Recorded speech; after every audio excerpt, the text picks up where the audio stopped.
Okay, so functions are first-class objects. First of all, in the computer science sense, functions can be passed and returned and stored just like any other value. This turns out to be really, really powerful and important. But also, in the sense that JavaScript means an object, a function inherits from object and can be a container of name-value pairs. This sounds really strange. How can a function contain members? A function could contain other functions. What does it mean for a function to have methods? We'll look at this. Okay, JavaScript has a function operator, which we use to create function objects or function values. And it takes an optional name and a parameter list and a block of statements. It looks a lot like the function statement, but we can use this any place in the language where we can have an expression.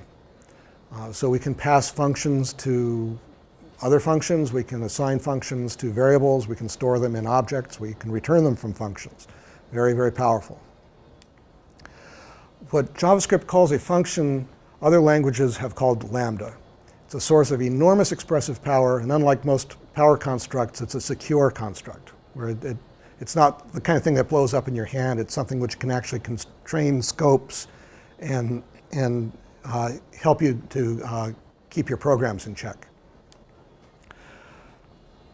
Now, earlier we saw the function statement, which looks a lot like the function expression. And it turns out that one is just a shorthand for the other. So when you say a function statement, what you actually end up doing is creating a variable and assigning a function value to it. The function statement is a shorthand.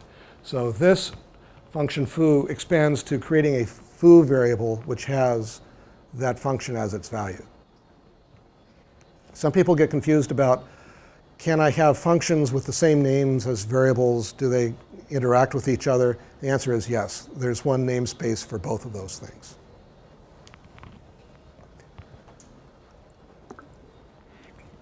Functions do not all have to be defined at the top level or on the left edge of the screen. Functions can be defined inside of other functions. That turns out to be a really useful thing, but it raises questions of scope. You know, what does a function know and when does it know it? So the rule is an inner function has access to all of the variables and parameters of the function it's contained within. This is known as static scoping or lexical scoping. The other way to do this is dynamic scoping. Turns out for most applications, static scoping is better. So this is one of the things that JavaScript got right. The scope that an inner function enjoys continues even after the parent function has returned. This is called closure. Now this sounds really weird. What does it mean that it still has access to a parent's function after the parent function has returned? What's it mean? Let me show you an example. This is something that's really popular right now in AJAX applications. We're going to change the color of something from yellow to white. We're going to do it with a fade function, and we'll pass the function the ID of an HTML element. And so we'll define a couple of variables. We'll define a DOM variable, which will contain a DOM element that we fetch based on that ID. And we'll create a level variable, which we'll set to 1. And then we'll create a step function. Never mind yet what it does, but we'll create a step function. And then we'll call set timeout. And what that does is, in 100 milliseconds, the system will call the step function for us. And then the fade returns, and it's finished. It's all done. So the parent function has returned. Suddenly, 100 milliseconds later, the system wakes up and calls the function that we passed in here. OK, so what does it do? It defines h, which is the hex value of the level. What is level? It's that. It is the value of the parent's variable. And then it gets the computes the color for the DOM background color. What is DOM? DOM is that variable. So it has access to that variable. It's not the value of the variable at the time that the function was created. It's actually got a connection to that parent's variable. So down here, we look to see if level is up to 15 yet. And if it's not, we will increment it. It's not incrementing a copy. It is incrementing that variable. Okay, it still has access to it. And then it will arrange to call itself again in another 100 milliseconds. And we'll keep doing this until it gets up to 15 and then it stops. Now, what happens if we want to fade two things at once? Okay, so I'll call fade on that and fade on that. Will those two calls of fade interact with each other? No, because each of these functions, when it's invoked, has its own scope. And so we can have multiple invocations of fade going at the same time. They will not interfere with each other because all of these are local variables to the fade function. So we'll talk about closure and inner functions and this a lot more in the advanced class. But this is probably the #1 really powerful feature in JavaScript. This is something that formerly we only saw in AI languages. Really, really good stuff. This is the thing that makes JavaScript worth your attention and why we can afford to look past its other failings, because this is the first Lambda language to go mainstream. This is something that the MIT guys have not been able to do in 40 years. So this is really, really good stuff. Okay, functions are objects, so they can contain name-value pairs, just like other objects. This could serve the same purpose as static members do in some of the classical languages. So if we have a maker function or a constructor which acts like the constructor of a class, it can contain methods and other things which are useful to the class. And since functions are values, they can be stored in objects. And when a function is stored in an object, we call it a method.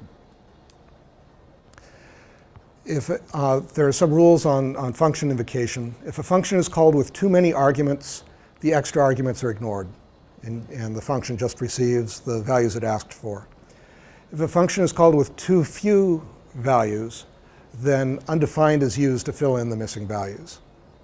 There is no implicit type checking of the arguments, and there's no checking of the number of arguments. So you're pretty much on your own there. There are 4 ways to call a function. There is the function form, the method form, the constructor form, and the apply form. We'll talk about the apply form some in the advanced class, but we'll talk about the first 3 here. First, let's look at the method form. Here we've got an object on which we're invoking a method. Then we have dot or a substring, the method name, and the arguments. When the function is called in this form, in addition to its regular parameters, it gets a special extra parameter called this. And this will be bound to this object.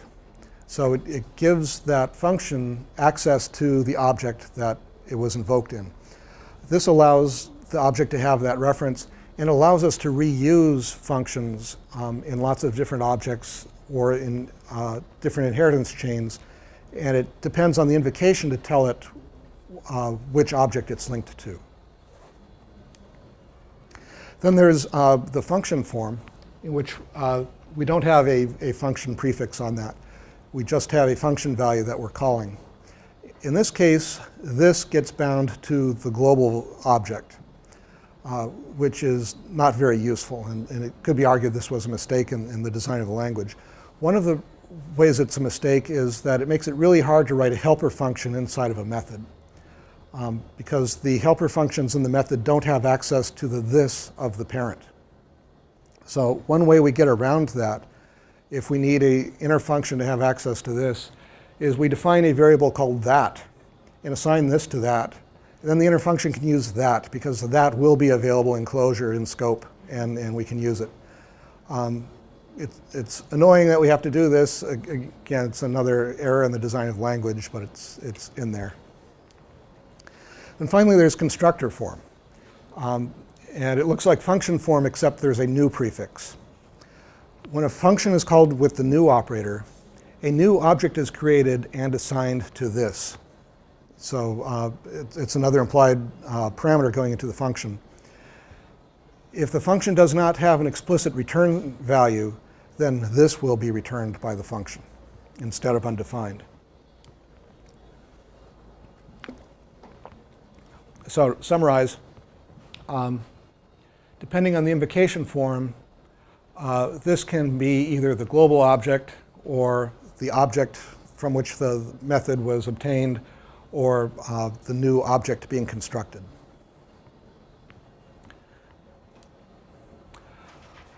In addition to this, functions also have access to another special parameter called arguments. So when the function is invoked, an additional parameter is given to it. Arguments is an array-like object which contains everything that was passed to it.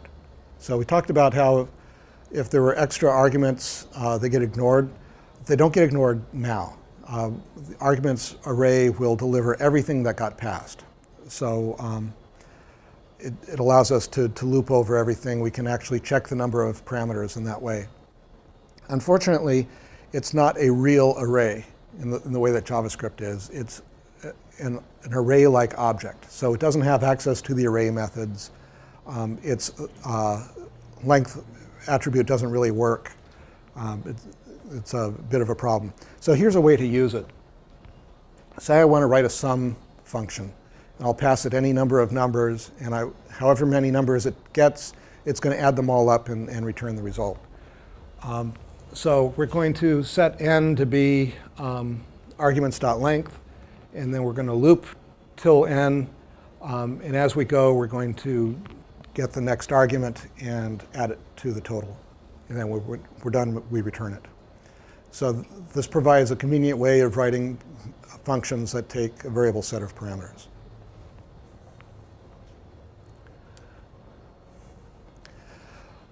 So one of the really powerful things in JavaScript is that we can extend the built-in types. I can extend all of the objects at once by extending object.prototype, or I can enhance all the arrays by assigning to array.prototype, and so on. So let me show you an example of this. A trim method is a method on strings which will get rid of white space at the beginning and the end of strings, clean them up. Unfortunately, JavaScript neglected to include such a method, which is unfortunate because that's a really useful method. But it's not a problem because I can write one. I can assign to string.prototype.trim this function, which contains a regular expression, which gets passed to the replace method, and it will do what I want. It'll look for a pattern of white space and non-white space and return something from the middle, and I get exactly what I want. Here's a slightly more complicated example. I've got a template string which has some meta variables in it, and then I've got an object literal here with some interesting data, and I'd like to be able to blast this data into that template and then stick it into the DOM tree. This is really easy to do. This is a very nice model of client-side HTML generation. Unfortunately, JavaScript doesn't have a supplant method. But fortunately, it's really easy to write one. So again, I can go to string.prototype.supplant, and then I've got another function, which again calls replace, does a slightly more complicated thing on it. Basically, I'm passing to replace a function, which tells it how to do the substitution. And again, it has access through closure to the object that gets passed into supplant. So being able to augment the basic types of the system is really powerful. I mean, in Java, you can't even extend string. Here, we're not extending string, we're fixing string. We're making string do exactly what we want. That turns out to be really powerful. JavaScript has a type of operator, which helps us to determine what the type of something is. So if I put type of in front of an object value, it returns the string object, which is pretty good. Unfortunately, if I put it in front of an array, it returns object, which isn't wrong, but it's not very helpful. It doesn't distinguish that it's an object. Even worse, if I pass it null, it returns object. That is wrong. That's just a mistake. And I asked Brendan Ike, how did that happen? And he said, in the first implementation of JavaScript, he had tagged pointers, and the tag value for objects was 0. But he also used null for null pointers, which also happens to have zeros in that spot. He didn't notice it, but the guys at Microsoft did because they copied that bug into JScript, and they insisted that it stay in the standard.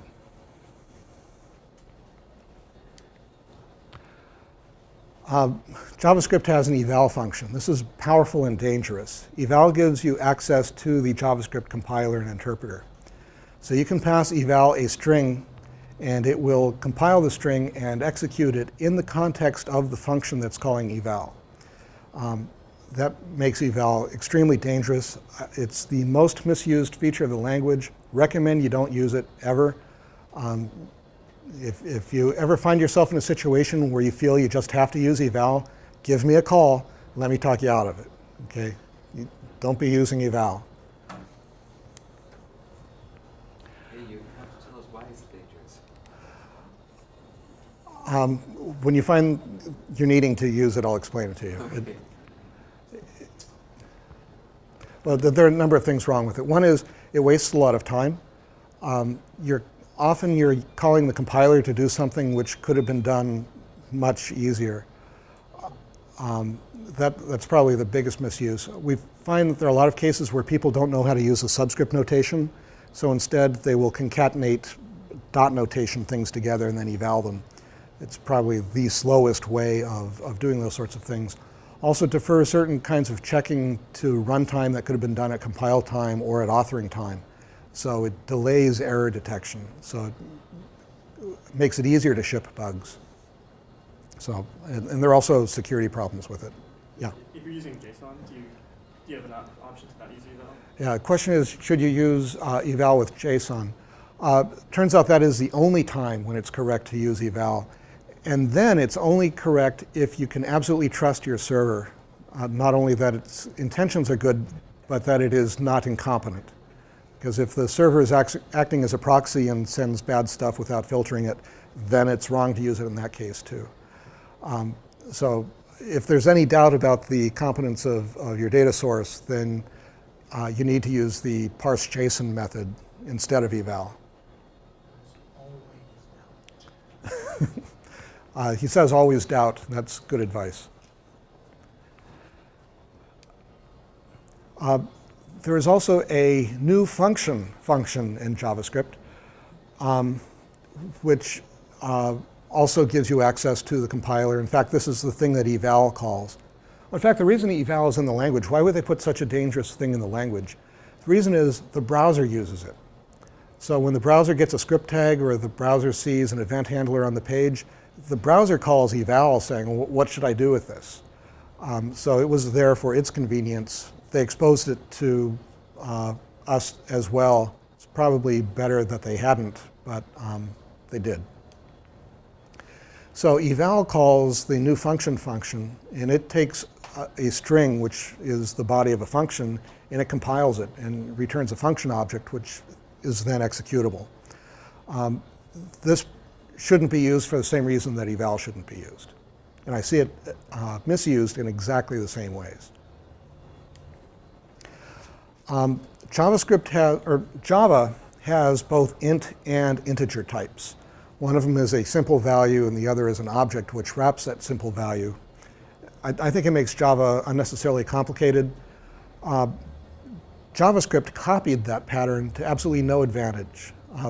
The occasional reasons for why it was useful in Java made no sense in JavaScript. This is now recognized as an error in the language, so don't use it. Don't ever be saying new Boolean or new string or new number.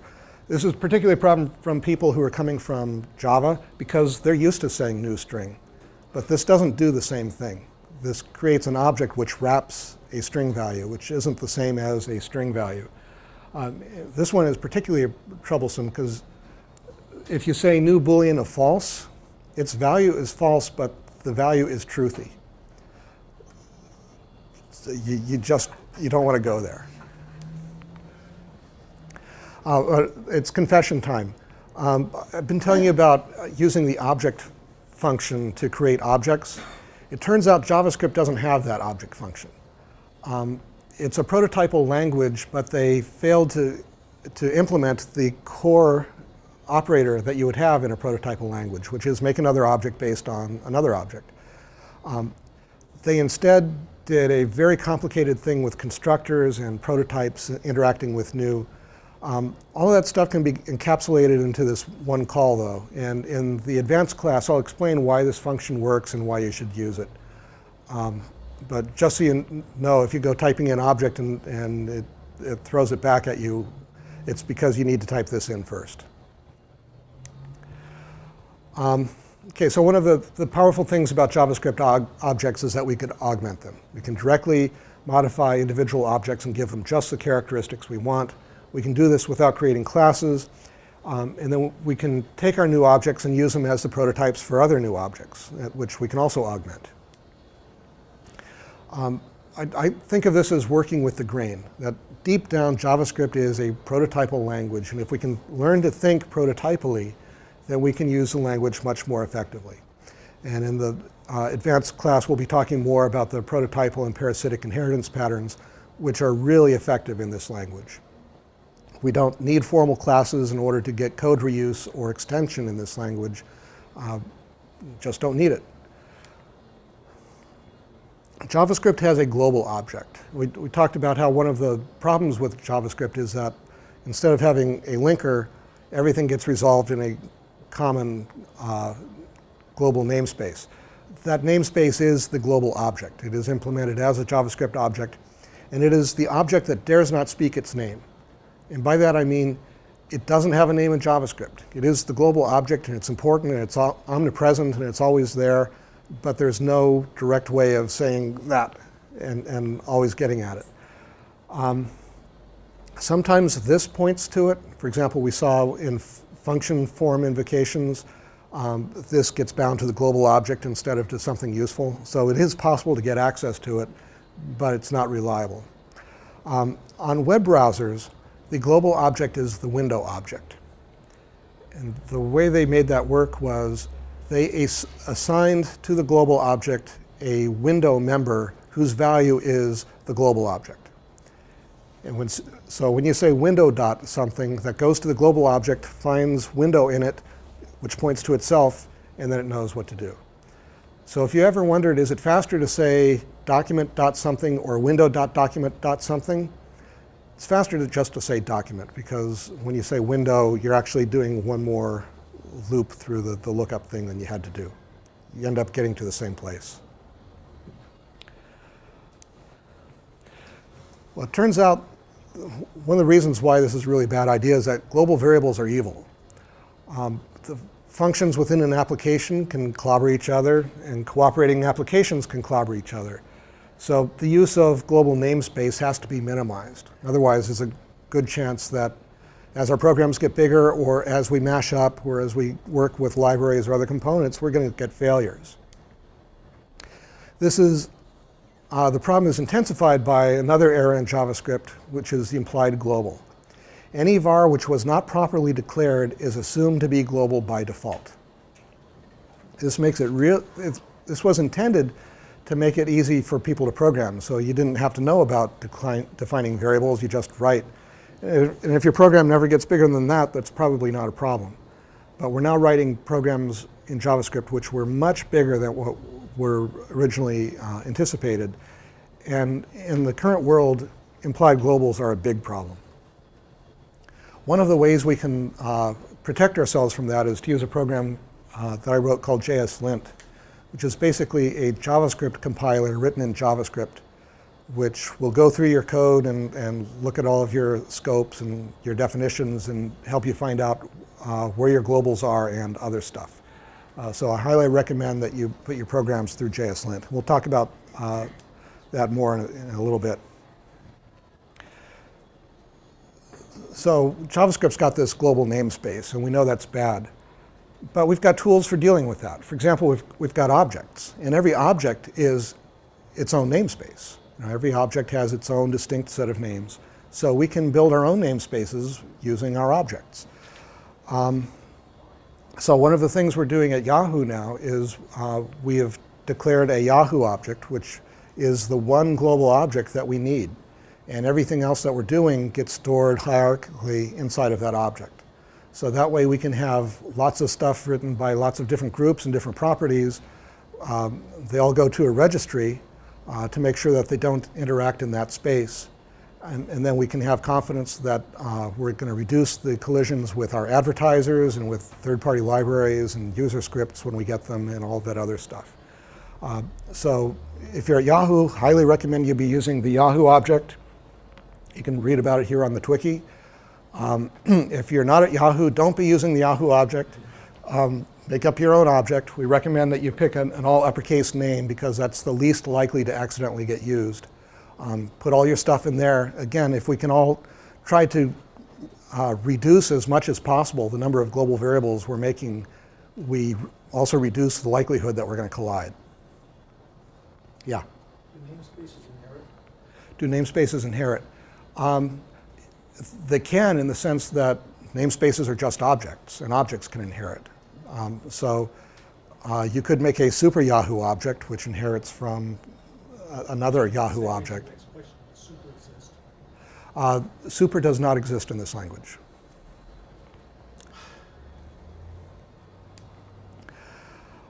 The other thing we'd like to be able to do is encapsulate. And function scope can be, yes? Regarding the global variables, like I have a question is, if you have an HTML file, right, and if you're including like 2 JS files in it, does it count as one global namespace? Or? That's a really good question.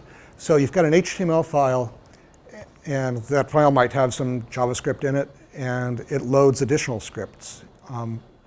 How does it all get bound together? All of those scripts all become part of one space.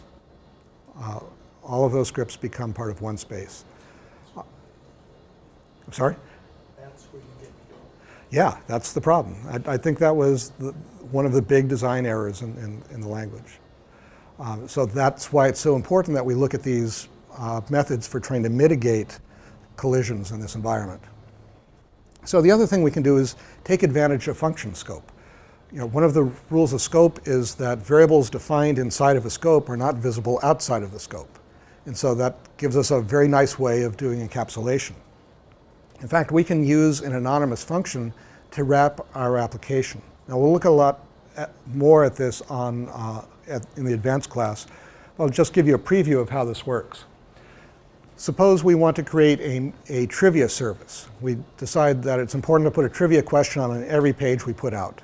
And so in the Yahoo object, we create a trivia object which will be responsible for making things. And it will have a getNextPoser method and a showPoser method and whatever else we need in order to make the trivia game work.